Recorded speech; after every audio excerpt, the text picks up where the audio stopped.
This is Johnson Mator. He is a son of the congregation, and you guys have been members of the church pretty much your whole life, right? Yeah, so my family came here, so we're pretty much immigrants. We came here when I was about 2. We lived in Pennsylvania for about like 2 years when I was still little, and then we moved here. So this is the only place I've ever known as like home since I was like little, so yeah. Where did you come from? Where did you immigrate from? So we immigrated from Liberia in 1998 due to like a civil war and due to some conflicts happening in the country at the time. So we left and came here. We're going to have you back in 2 weeks when we talk about you're double whammy. You've got quite a story. Yeah. Do you know exactly what the connection was to Cedar Rapids? Was it Ruth Earhart? It seems like everyone from Liberia is connected to Auntie Ruth. So actually, my parents, we came here because it was hard for us to find, like my parents to find jobs in Pennsylvania at the time. So my aunt, Swa, she actually goes here too. Like the boy says, they all go here too. They helped us out a lot at the time, and they were able to find my parents a job. And we actually met Aunt Ruth through the Borsays and everything like that. So we've known Aunt Ruth and the Borsays since forever, pretty much. Great. Tell us a little about your schooling, where you went to school, and high school, college, what you're doing now for a job. Yeah. So I went to Kennedy High School for high school, and then for college, I went to Mount Mercy, where I was able to receive my bachelor's degree in biology.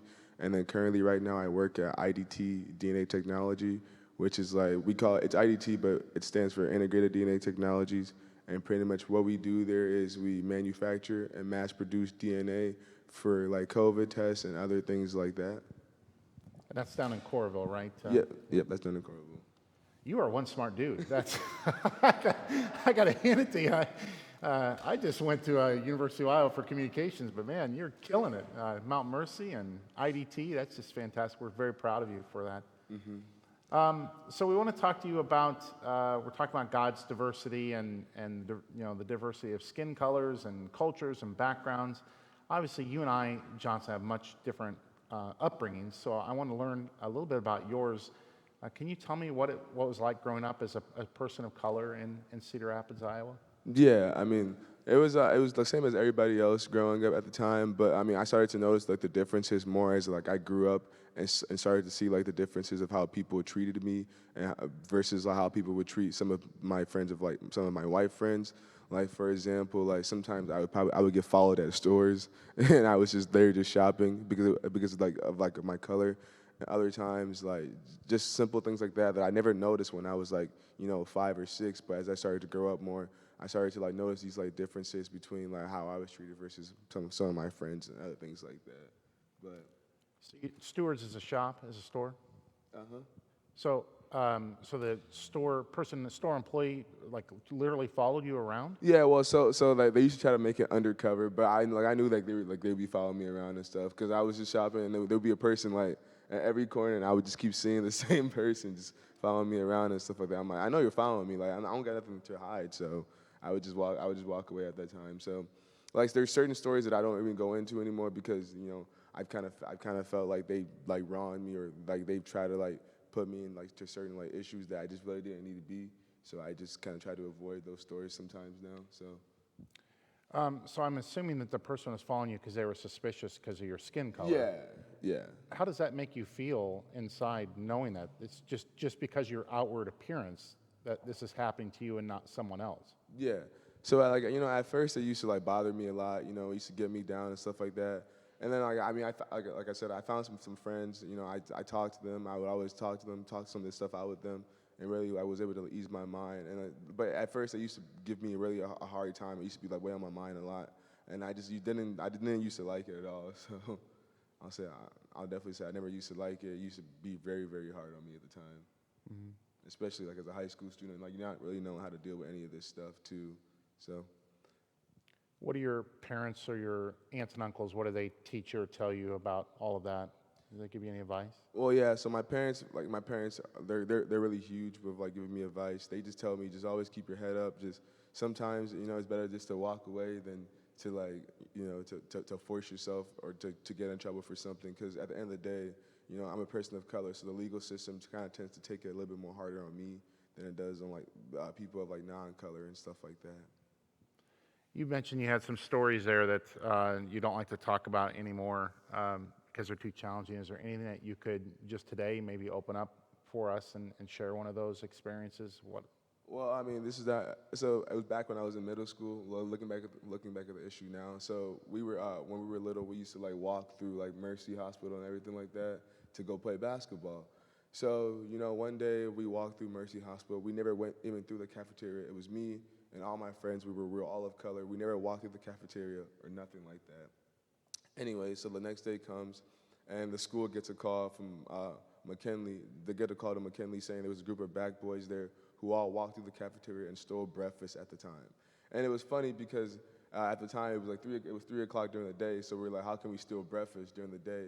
But they said they had us all on camera, and we went down there, and they just saw us walking through there, how we would usually take our usual route, and we were just walking through the hallways, and I was very confused. But looking back at that, like years, years past, and looking back at that event, I was like, they didn't need to do any of that stuff to us, nothing like that.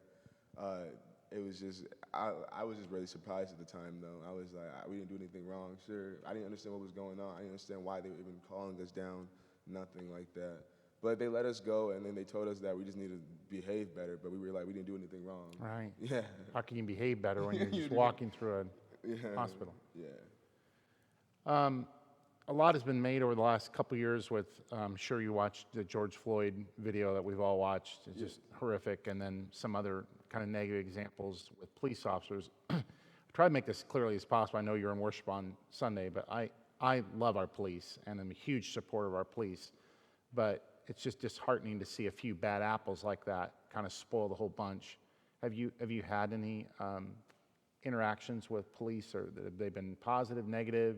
So as far as the interactions with the police, I mean, my friends have had interactions with the police one time. I could tell you a story. So my two buddies were driving home one day, and there was one in the front, like they were both in the front seat. There was a white kid and a black kid. The white kid was speeding, obviously. So they pull the car over.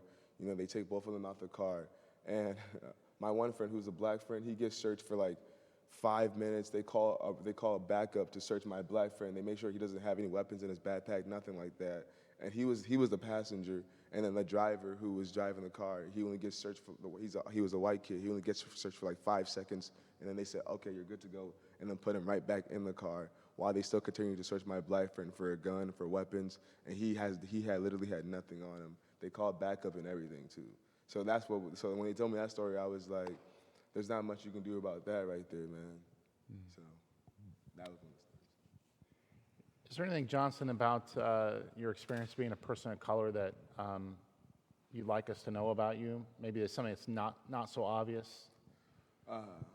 Well, I mean, being a person of color, it's very tough sometimes. I mean, I'll say that, but it does have its advantages. I mean, the toughness comes with, if you have to try to find a job sometimes, like, you probably would never even know this. A person of color probably has a lot harder time finding a job than most white folks. Like, I've applied to Unity Point a couple times before, and I had a good resume, nothing on my record, everything, but they chose a candidate who was like underqualified than me, and I wonder why, and I would call them and ask. They would never give me a response. And the same thing happened with some of these other hospital places too. But otherwise, I mean, there's a lot of good experiences too, like a lot of help. Like the police do help you out a lot. Like a lot of people do help you out. A lot of people do look out for you. And if you can find like a strong community, then you should usually be able to be fine, just living a normal life and not noticing anything bad about being a person of color. I know you're all set now with a great job, but if you ever need help again, you got a reference here in your pastor, so take advantage of that. Thank you, sir. So you're talking a little about your faith. You have a pretty strong faith. You went through confirmation here in Sunday school, and can you talk about the role your faith plays in kind of your everyday life and how that helps you get along? So, I mean, my faith plays a huge role in my everyday life.